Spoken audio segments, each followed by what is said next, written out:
সরকার দেখলো তার আগামী যে বাজেট নষ্ট হয়ে যাবে, এত টাকা লাগবে। কাজী প্রধানমন্ত্রী নির্দেশ দিলেন যে না, আপনারা যারা চাষি ক্ষতিগ্রস্ত হচ্ছে, আগামপত্র জমি নিয়ে নিজে আগে জমির মালিককে টাকা দিয়েছে, আবার নিজে হাল চাষ করে সার দিয়ে তেল দিয়ে ক্ষতিগ্রস্ত হয়েছে, সে পাবে প্রথম।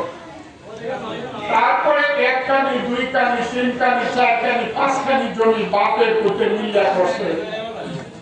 গরিব মানুষ তাদের জমি ডুবে গেছে। এই দুইটা ক্যাটাগরি, এরা বেশি, অন্যদেরকে আমরা ধীরে ধীরে দিই। সেই কারণে দেখা গেল প্রথম যে 14,000 লিস্ট করছিল চট্টগ্রামে, আমরা প্রধানমন্ত্রীকে নিয়ে বসলাম। তারেক রহমান সাহেব বলল যে না, এর চেয়ে আরো অর্ধেক করতে হবে।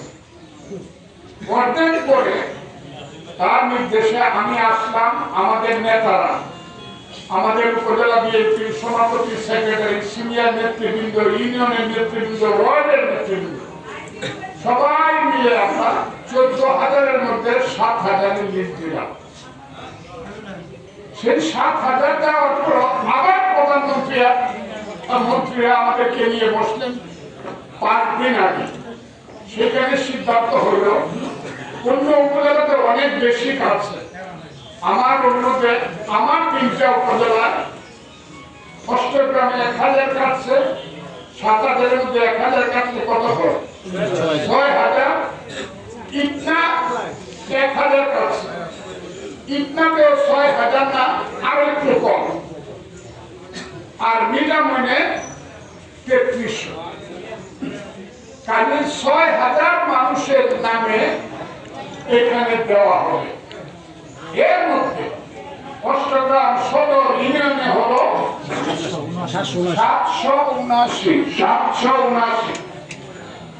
যেখানে অষ্টগ্রামের ভোটারের সংখ্যা 20,000-এর বেশি। আপনি চিন্তা করেন নিজেরা, সেইখানে আপনাকে যদি বলি যে ঠিক আছে 779 জন দেবেন, তাহলে তো 19,000 ভোটার বাকি থাকবে, তাই না কথাটা? তাইলে আপনি একজনকে দিবেন আর 19 জনকে করবো, লিস্টটা ঠিক মতো হচ্ছে না। কারণ আপনার তো ভোটারই 19,000, অষ্টগ্রামে 20,000, অষ্টগ্রাম সরকার আপনার পাইতেছেন মাত্র 779। এবং কি পাইতেছেন? প্রতি 3 মাস পাবেন। প্রথম মাসে পাবেন 3,000 টাকা, 15 কেজি চাল, ঠিক আছে? দ্বিতীয় মাসে পাবেন 3,000 টাকা, 15 কেজি চাল।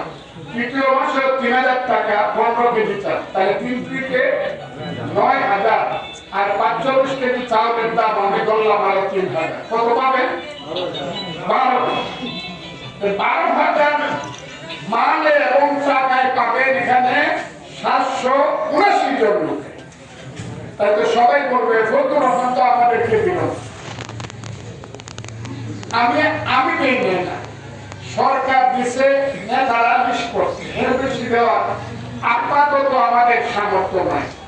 কিন্তু আমি বলতে চাইতেছি, যারা 779 জন পাইছে, যারা নেন, দ্বিতীয়বার তারা আর পাবেন না।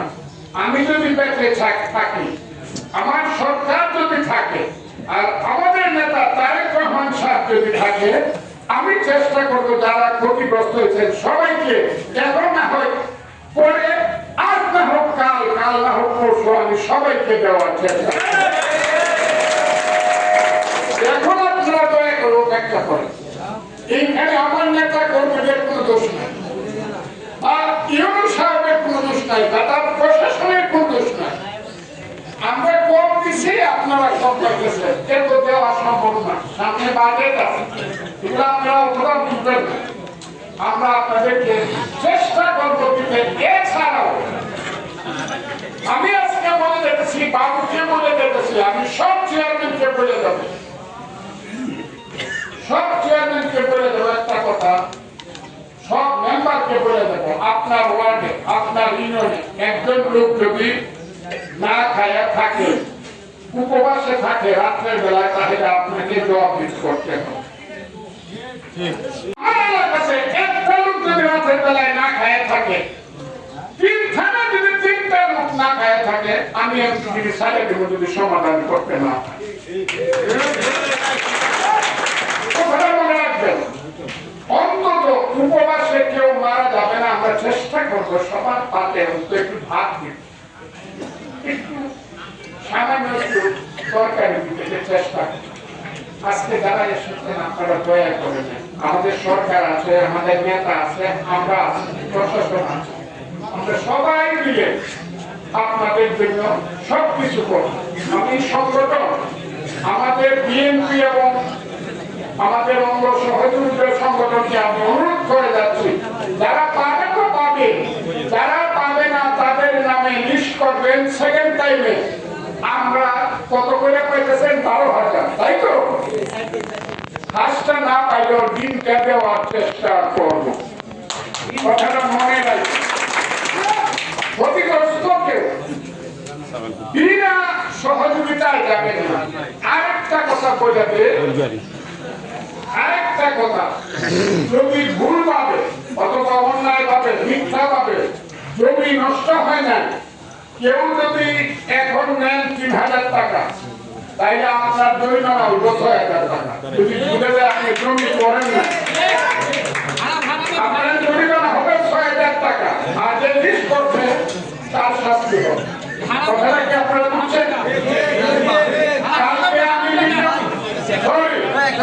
যখন মিটামানে দেওয়া হয়, আমি অনেককে বলছি, আমাকে জানাইছে জমি করে নাই, টাকা আসছে, চেক আসছে, আপনি দিবেন না। আমি এও সাথে বলবো, ম্যাডামকে বলবো, তার জমি নাই, মিথ্যা ভাবে যদি ধরা পড়ে তার চেক তারা খেলবেন অথবা টাকা আপনি জরিমানা করে আদায় করবেন। ঠিক আছে? আপনাদের সবাইকে সালাম দিয়ে, আপনাদের দুঃখের সঙ্গে দুঃখ প্রকাশ করে, এই যে প্রকৃতিতে প্রতিদিন বৃষ্টি হচ্ছে, দেখেন আপনারা অন্ধকার হয়ে গেছে, এর মধ্যে আমরা বজ্রপাত হয়। উনার মতো একজন ভদ্র মহিলা কোন থেকে আজকে আপনাদের জন্য দিনে রাত্রে খায় না, ঘুমায় না, উনারা চেষ্টা করে, আমরা চেষ্টা করতেছি আপনাদেরকে বাঁচানোর। আমি এই কথা বলে আপনাদেরকে সালাম দিয়ে, প্রশাসনকে ধন্যবাদ দিয়ে এবং আমার দল বিএনপি এবং অঙ্গ সংগঠনের নেতা কর্মীদেরকে আমি আমার কৃতজ্ঞতা জানিয়ে আজকের প্রণোদনা অনুষ্ঠান, আজকের অনুষ্ঠান আমি উদ্বোধন ঘোষণা করছি।